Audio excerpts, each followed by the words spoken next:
টাকা নিশ্চয় দিয়েছেন, যারা দিয়েছেন তাদের কাছে আমি চিরকৃতজ্ঞ।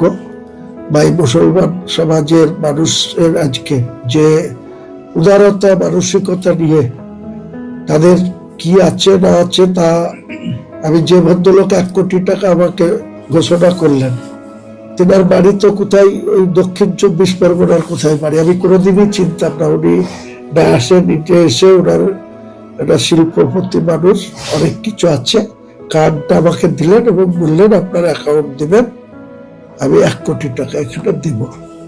আর একজন ভারতবর্ষের শিল্পপতি, সে প্রায় কাগজে কলমে হোয়াইট মানির মালিক, প্রায় 7,000 কোটি টাকার। তিনি আমাকে সকাল 10টার সময় ফোন করে বলেছেন যে আপনি আমার নাম করবেন না, কাউকে প্রচার করবেন না, আমি আপনার এই মসজিদের ফান্ডে 80 কোটি টাকা দেব। কাজে এইভাবে যে মুসলমান আগে আসবে আমি নিজেও ভাবতে পারিনি। আমি ভেবেছিলাম যে আমি ধীরে ধীরে হবে, বা টাকার প্রস্তাব আমাকে বারবার মানুষের কাছে অনুরোধ করতে হবে, আপিল করতে হবে, তারপরে হবে। আজকে যেভাবে মানুষ সাড়া দিয়েছে তাতে আমার এই যে হসপিটাল, মেডিকেল কলেজ, বিশ্ববিদ্যালয়, হেলিপ্যাড, পার্ক এবং হোটেল কাম রেস্তোরাঁ, টোটাল 300 কোটি টাকার মতো বাজেট।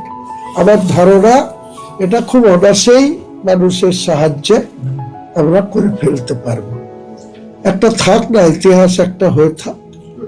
মানুষ, আমরা কবে মরে যাব, দুনিয়া ছেড়ে চলে যাব, এটাই নিয়ম, যে জন্মালেই তার মৃত্যু হবে। আমাদেরকে কবরে যেতে হবে, অমুসলিম ভাইদের শ্মশানে যেতে হবে। তো এর জন্য আবার এত কচলা কুচলি করার কোনো দরকার নাই।